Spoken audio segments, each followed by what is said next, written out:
In my own defense, this Zoom meeting was a continuing education during lunch hour.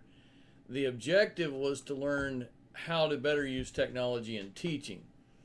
An amend is owed to the presenter. What seemed appropriate during a brown bag lunch event was a series of shenanigans that may have been taken as disrespectful.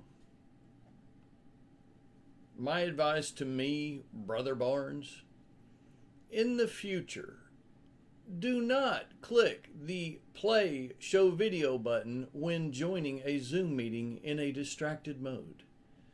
Leave the camera off so it only shows name or picture. Life can be done graciously with Zoom. It just does not need to be filmed in the process of.